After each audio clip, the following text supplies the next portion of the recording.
kan mizo film star papu ye po hei Vietnam lama longalo khalte ni himole sa pu chuan chelo mai vele mai chuna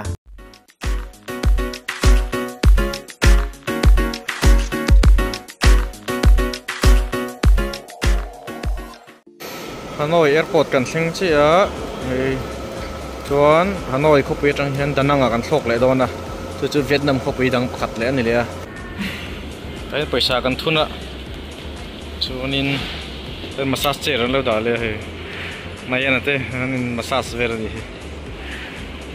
soi ngat me he nom me khop mai airport tin nuam rem khop mai hei hi Hanoi airport ni a Vietnam an khopi ber bas dengan su khale chi a he chuan bas rang hian hei Vietjet Air dengan chuang don ni Vietnam ala ho chu cái kor bulan la phatlat mai ane hostess so chuan kor bulan hadai male maklat asan la panghian ngai na reng ani sen this is Danang International Airport discussion te lenga ta hian konom dan tu velten soi fel don ni re so da son pasin mi dong hak boka an so khau le don ni airport ke chosan don che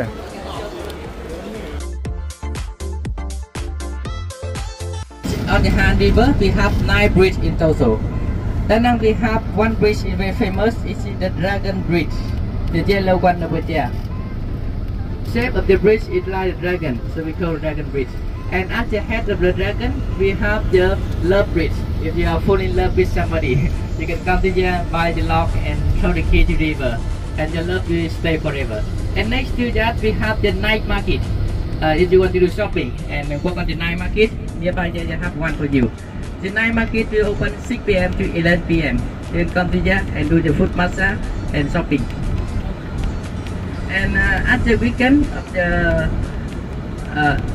today, the dragon will have a show at 9 p.m. The head of dragon will throw the fire and water.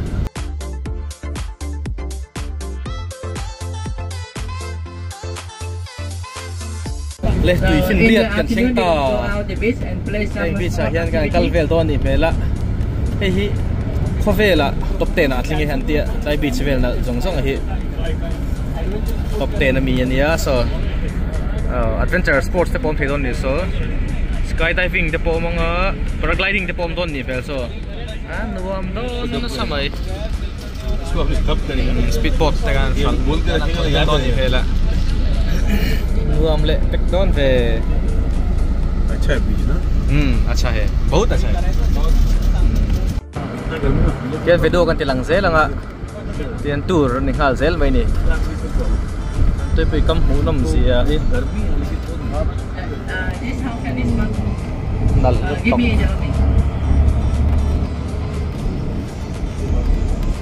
next to Singapore ni kan tu me an tia Vietnam ho hian Danang ani tu na kam na me ki a fai na kong ate chuan kong sira kut to anom le om lo chung chang ate man la na se me ma chuma street te fai me ma an ti pi kam te poi fai em ra kon mai ni he chuan in kut do tu ma nom lo boka kong sira hian na kan perfect kan ti ni so kar hian chuan in Singapore ang ni kan tu me an ti man la na sakop ma he sakop mai so kan tour guide ni ya no sai fia mol boka don't I love Mizoram man ting chit po kom ve don to I love Vietnam tin se ngeta nang inject po ka chela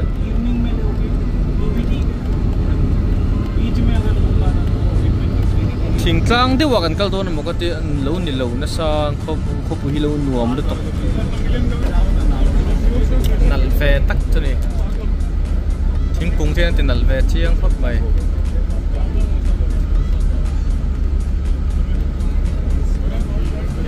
cái hi Vanessa min company te du sakna zara le customer te du sakna wangin hey Dubai tui pui kam te tin Pattaya tui pui kam te hey di hianin Vietnam tui pui kam te kan hu ania Vietnam tui pikam hi alo nep lo hle mai video kalau mu dan le kal lo share sa dan ka chuanin thingtlang dewa kan jin vel don mo ka tia Hanoi khan khopui pakhatania chuan danang hi khopui dang len ta danang kan kalma ka chuan Hanoi kha an capital ania nga apak ka chu thingtlang an don mo ka tia danang kan pheile che chu lo nuam na samai he complete in sang pui lo ther furmai on tilang zelang hi nalot hotel lan tia hi em te ke men then tir chang kang don khop mai hi danang an hotel nei that ber an VIP te an president te politician te sang sang ho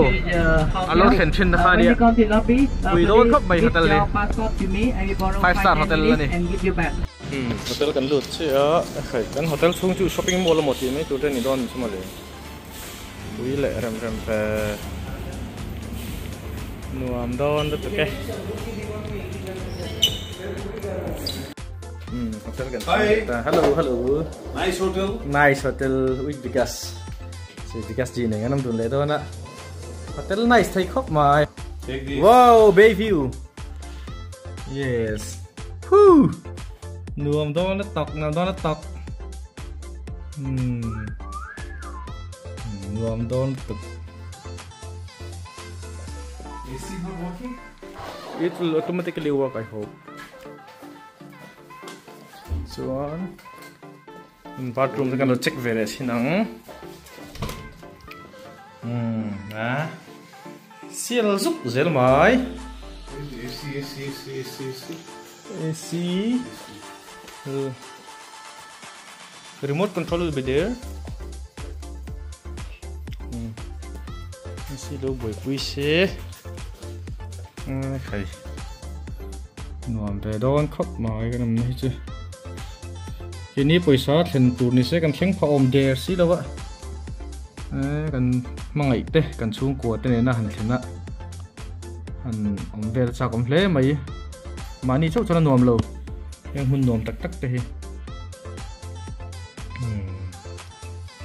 darlia kal chu turan te chumi ma chu tunen dar ni ari me ka darlia kan tal vel don yo me heng lai vel la hian in bol phatang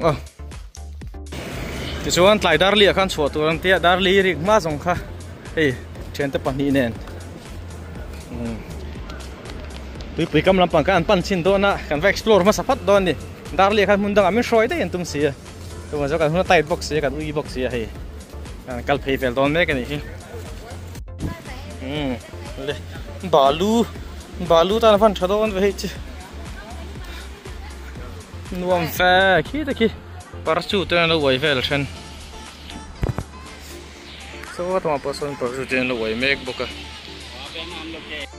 oi pai vut phangin Danang Beach 2024 ten tia hei tortoise slim te ti chim pala hlom don ve hei mua he Danang Beach 2024 na ti ni mình hi mặc thầy bố papa nghe chuột thì tên này yes let's go thì phiên điện các mũi cho các mông hi dậy tết hiện các mông ở hiện mình rồi nổi điệu ở hiện ông thì nè hay lư thì hay quá phùm mấy cái mũ thấy chín giống xong rồi túi bùi phết cái này chứ các mông hay mình nổi tết tăng hiện ông tôi nó bên là giả nuông đó nó tự rì hùm chứ đấy nuông quý về Vikas gì thế hử saoกันlạc sao cái này ròn lái tự tức là còn hot sầu tự tôi tất mà hề sạp nó là hử sexy tới một gì tổ mấy xong lại về là sơn Vikas gì sao đây chuyển papo thầy so sa phố con là dễ khóc mà so beautiful right foreigner tourist tắm tak yes nice one alright oh hey post bộ lên post về đó này you want photo or video necro te tap te vai te không biết thèn dùn xuân nó khóc mày để nấu bằng té tập bộ ăn chén putar teh. Nuam aja tak kita nih. Chuan kan hotel kan suasan le chi ya. Hey Goa te Pattaya te ang mai ni a hun a khom da ni. Village chang tu thek ang kal don mo kan ti lai hei ko pui chang kang tu hotel hi ni na huala. Car chang kang tak tak om bu ko nuam khop mai. Nge ni voi ni kan tlo don chek kha chi lawa. Dali le chan ver to ke ni ta trap to. Nge mo. Kan tlo don ni o me. Mu nam ti dewin lo en le phot nga. Mu nam tak te po karon chua le thei tu ra ngai phot de ang. Coconut village hanti ni ta chung kal jog go ni mele anin sakken dal mai ko hotel ve ka ni him le hengau hi hotel sang pui lo oma Samia hotel 5 star ta po om vai thau ni chena hian me banga te khi ni mun tau ti thei he mane Coconut village ti ni ya kala sangai lo wa enchin phatang o Coconut village chun thingta Balok coconut batlok thei don nim hele coconut thei sai vela hen balok coconut chu han ba velak don ni la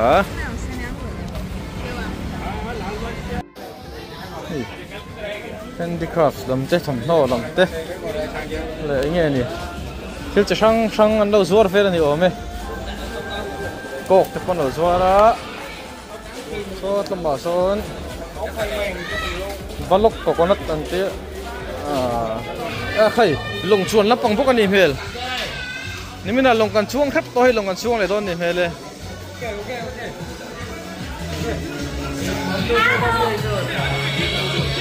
classic le la mera go down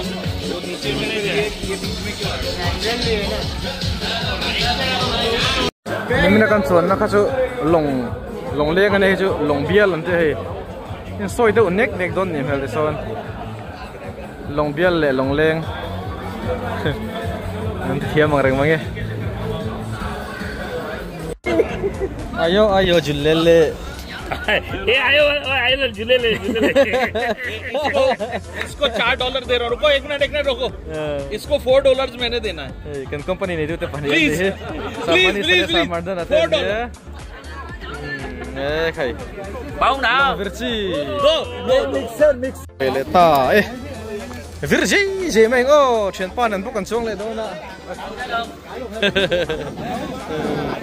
balok coconut tia batan phalle si lo vai chu no boru kan nuam klinge mai it's not hot it's not cold see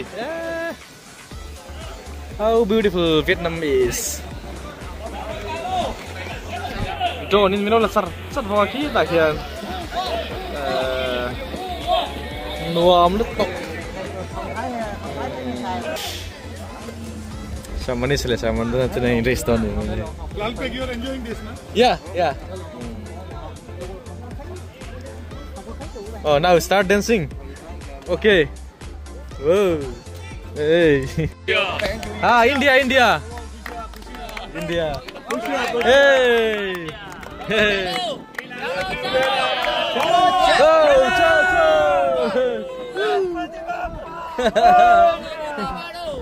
They don't believe that I'm India.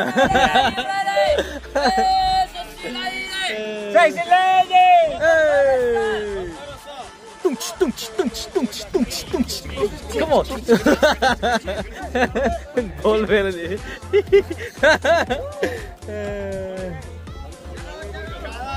चल मेरे साथी. Come on.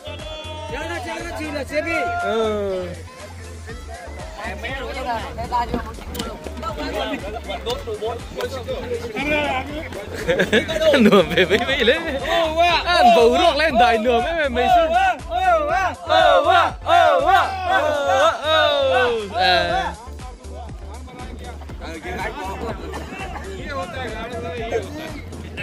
चल ôi Pikachu bye bye. Oh, nice.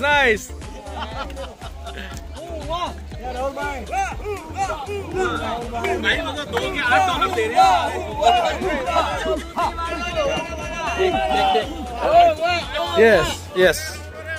Nice. Photo. Okay.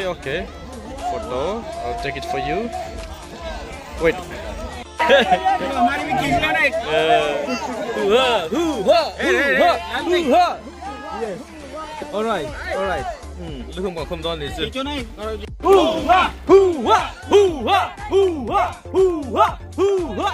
Mò lắm đấy, ở đây nào. Đường đấy. Khải đường lúc tục. So ta so pakai dengan selalu lasang sara. Oke. So ta so training long liền tới follow mình so. Khơi nghe cái lapan lezel đâu cái lap cái lửa. Bầu rồi cái nấm hem gì á đại nữa mà xí đó. Ai gì lùi mẹ so ram sang trên tourist sang nung lo mẹ lo duy zel bốc cái sơ. Nuông nó tóc. Yes, beautiful. Yes, so beautiful.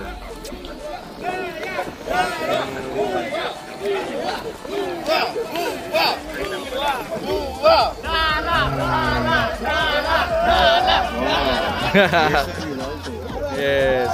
Actually, homemade book hey. They are from Korea. Yeah, maybe from Korea. Japan like that. India hả chứ? Cắn nồi nách mày đi. Nation thằng hả chứ?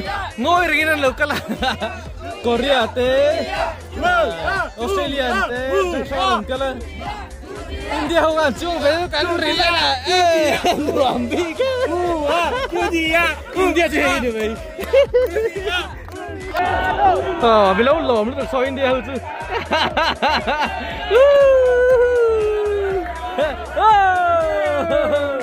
Ram sang này cái vài lùi vậy đó đi. India hả chứ? Ăn nồi nách mày, tính xinh lắm rồi.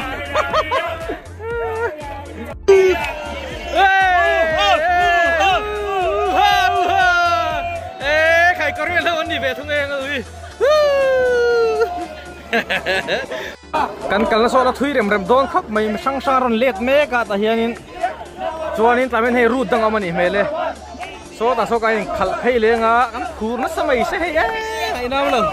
Khap point khap lai thei to lo. Ti chuan ta so kan lut phei nga so mi khong ta so ron ho ve le don ni. Lòng chuang kan tam nge mấy.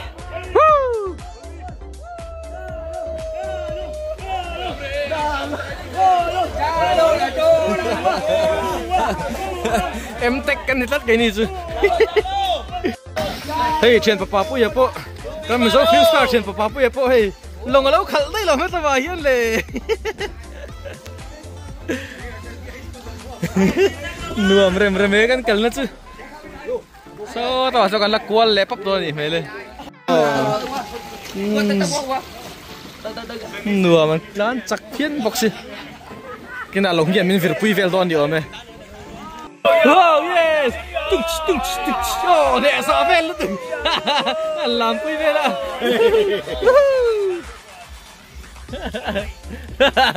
Afraid?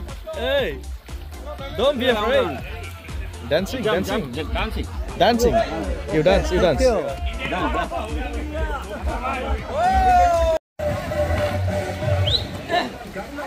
Boom! Gangnam Style, nasa. Hey! Nuam. Cái to cả số mấy ta chưa? Lồng alarm rồi người ta chưa?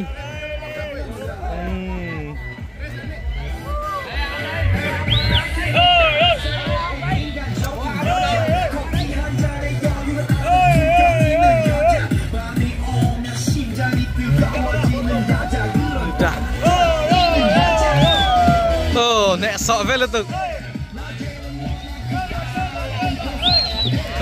Ta bắt đầu vây là đâu nè. Chiếm nghe chiếm là về là ngờ. Wow, tao po. Yes.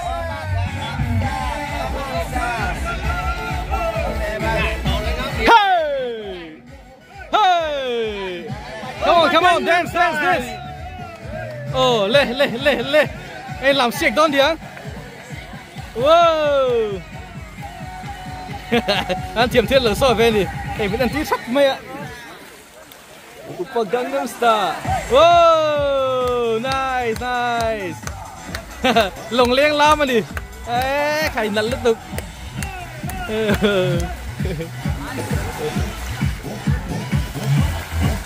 An thiam phía à. Sexy lady. Upa Gangnam Style. Hey, sexy lady. Hey. We go round. Huh? We go round. Round. Yeah, go. Huh? Go round. Yes, because bye bye.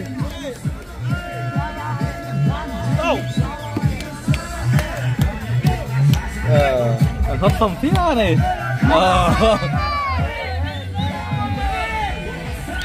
Oh, salah beli sepuluh lamta. Oh, company ini itu pak berani sosok. Oh, kan roll piang mai na om dia mereka aku dah tu. Hey, hey. Oh, salah beli. Gangnam Style. Hey, Gangnam Style. Party juga terlalu kan party.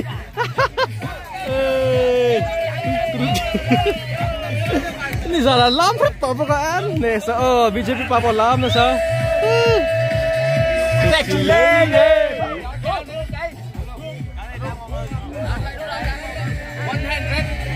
Sexy lady. 100. Okay. 100. Join afir pui thei do ni omai pakhat afir do ne. Cheng sa pekin virpui kha an phalan hi. Oh, lam pui do ne hi. Wow. Hey.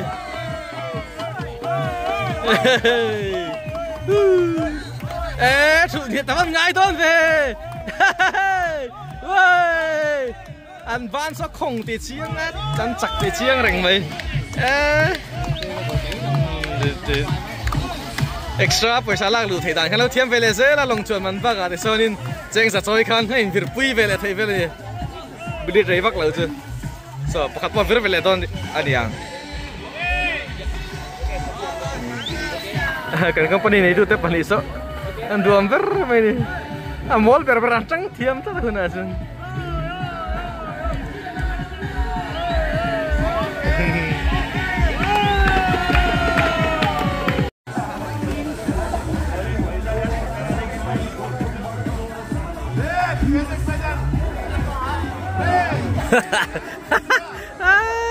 Sharmani sale hello po. Cái đi xong con tì về em thầy lố hay. Sao để rồi đi.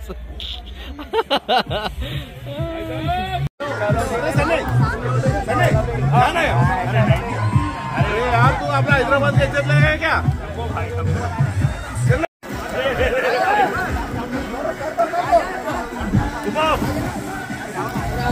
आपका बाबा किधर है?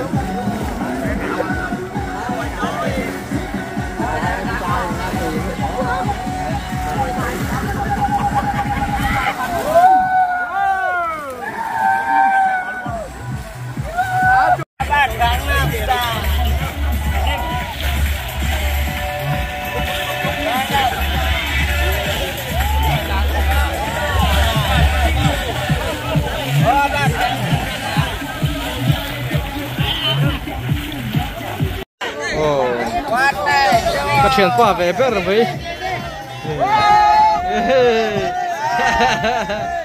kamu kia distributor lampang Dikasa ke rumah tadi ni di Veledon ni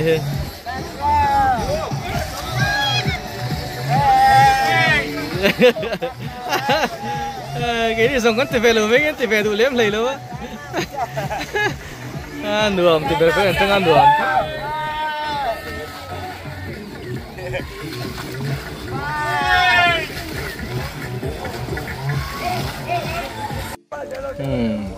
chuan kan long chuan chu kan lo tok don nai to hi kan long chol na mun kan theng le don to ni sa min khen tin na mun tur so nei tak lo om leng ma so tourism lam hi an bei chak hop maya tourist men duat thiam box hi sum siam pon thiam khop mai nge min ti ti le dong ka che lo ta son ta ga kha khom le thing khom to don di ome nuam experience chat ta ka ne tun tum chu tai min dong song tun lo om le a kan long thing ta bye bye thank you oh wow nge min lo pek le tak ni hi tekis tu ka chen ta no chho ve lo wa ke ni kan chho le do na tissue paper ni ome hey kan BJP pa pon salak sile ni hi Narendra Modi thian pa ni ma hi He's from Mizoram. Mizoram hian kan tour guide tin so fleck ka king fa a fleck kan na zel so kan zui tu chunita ken walking street ta min kal pui le don ni pele tikhan walking street kan kal zo chi a kan pel fel chi a walking street ka apui ve khop maya sodom le komra kan so yang deu mai kha ni lo ra thlak le mai mara chu ka teng lam kha kan channel ron tilan kan tum le kan promote tum lam ani lo fa kan skip de ya ti hian tunai ro chuan walking street kan pe to a en local market te ni vele a mi zo hian skyland tran hal na vela longa tang boi kan hal don ni mai thei chu kan pan le me kan hi bung bel te sang sang kan lo zora so son thai ka ti je ta mi so til chun lan tran la pangin over khop mai boka ten sap te nó bazaar riêng cái bọn còn 2-3 tháng nữa là đi hết đường rồi kan chỉ kiếm khop mấy sao bên tuy các bạn cắt lệ đôn á so long ạ son skyland tran hơi lan tran pang này lâu chi á cho heng long hay kan chuông á chuông cho mình hù á lan tran cái kan chuột thấy về đôn thì mấy thầy tuy bị cấm phết cái này á tuy bị cấm ở hiện mà giờ nó chỉ sang lâu ẩm bốc cái hiện nắm chỉ tin reng mấy anh phun kho mà cho nên cần cần là tổ thị nghe phun kiều cái gì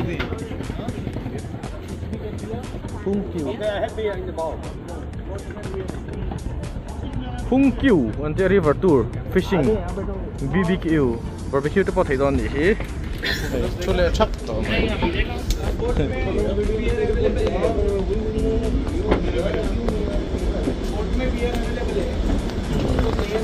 làm đòn về sao long chung lại gì chơi mấy đòn này cái này nghe có là thế cold drink sang tên lâu đã về có con này mấy lần share tiếp ta cần kim mềm mình thì về là rồi tour guide đến lòng à tôi cần xuống mấy cái này lòng chỉ sang cái sủi bèo nuôi mấy đòn này nuông lệ phiến mấy chuyện đó nè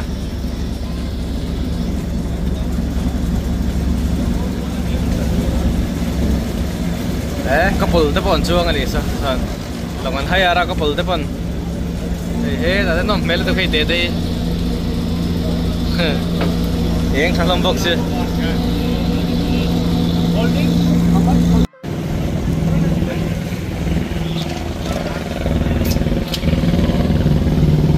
cái cái bridge sao mà bridge nuôi ở khen lòng in level đó này let's take picture like this okay bye bye bye về kan xin thui le don kop mai sao đang xin le phang gần đi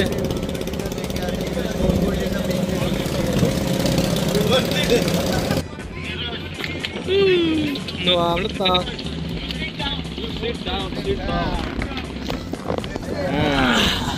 han thu về tới anh tin sư han thu về là ngã han xir về don này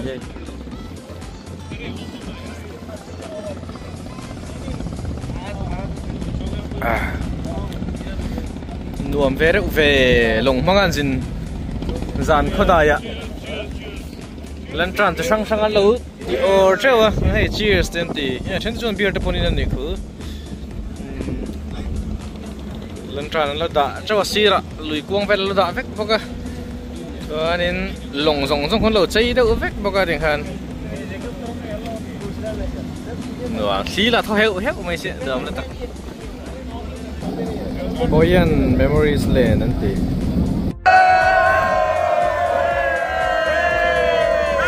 nuam so về nuam so lắm tao sao sao ăn don nè sao dinner kan vay don nè tùy phiên tiệt ạ thì lần tràn mình lo phải don nè hí đây không biết là sim don ạ đây kan chua don nè nghe kan chiang don cái tiệm sẽ là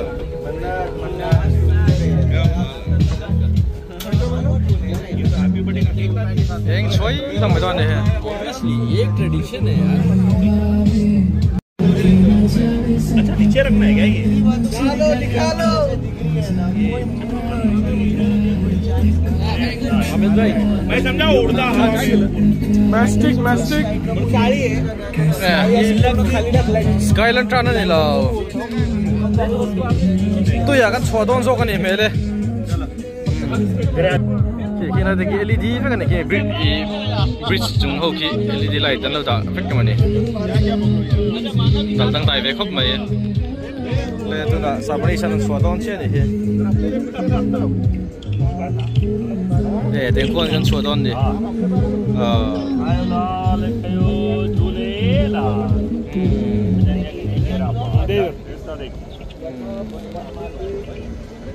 nuông về rồi được so song lai te po sonin an lo chua ve thomani sa luang phei ngoi thom maya di sonin an lui hi pati egin ten an luang vel don ni yes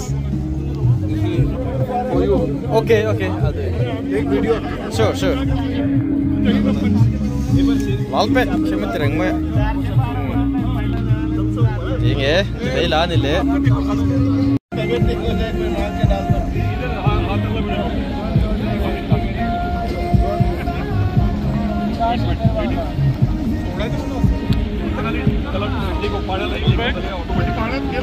Yes. Fabrication है कम क्या distributor fabrication है yes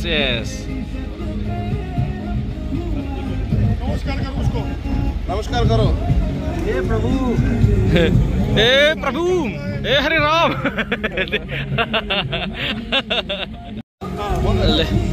company tupa fapa lo chua veleta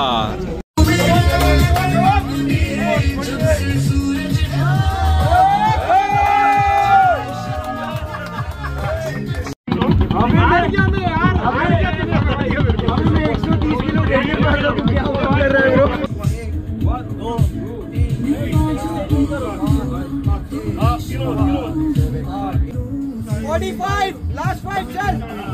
Well done. 45 Neil. Neil 45. Neil 45 Neil क्या गिन रहे हो? Neil 45. ले kan lo thing le ta long atangin hei nuam to kan hun kan manga long kan fakna chimi jong le ta yes